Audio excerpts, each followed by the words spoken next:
Shalom and hello. I would like to talk about the late Justice Ruth Bader Ginsburg, known as RBG, and singing trope to my husband. When Ruth Bader Ginsburg passed away a few years ago, there's a synagogue in America that the Cantor and the Rabbi, they did something shocking, revolutionary, and it was creative genius. I still get goosebumps when I think about it years later about what this Cantor and Rabbi did. So they did a whole homage to Ruth Bader Ginsburg because the Cantor Rabbi and their whole congregation, they adored this woman.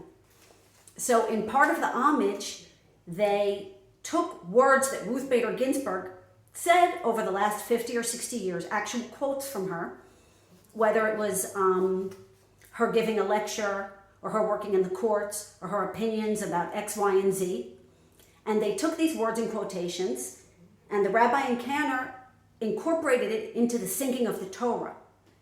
So instead of singing the prophets or the Torah portion, they sang the words and quotations of Ruth Bader Ginsburg according to the symbols in the Torah and according to the tune. It's called singing trope. So I was so inspired and impressed by this creativity that for the whole year after I saw this homage, which was a whole year after Ruth Bader Ginsburg passed away, I sang trope to my husband. I used my words and I sang to him according to the symbols and tune of the Torah. I'm going to give you an example.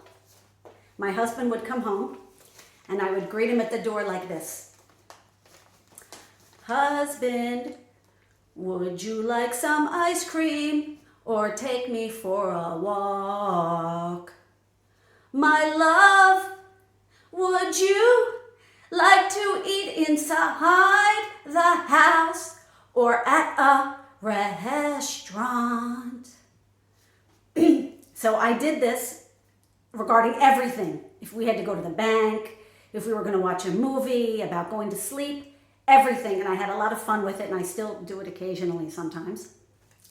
So if you want to see the example of the homage to Ruth Bader Ginsburg and the Cantor who sings, she's a much better singer than I am, she's professional. You can look in the internet. I'm going to try to add a link to this video, but if I don't succeed at that, you can look up Ner Tamid. Ner Tamid is the name of the synagogue. And the homage to Ruth Bader Ginsburg is called Haftarah for Supreme Court Ruth Bader Ginsburg. Check it out, and it's very amusing and creative and revolutionary.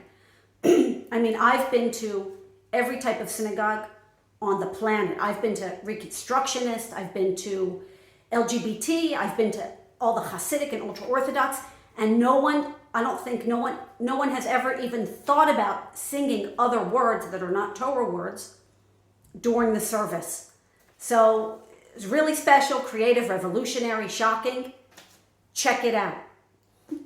Shalom and bye.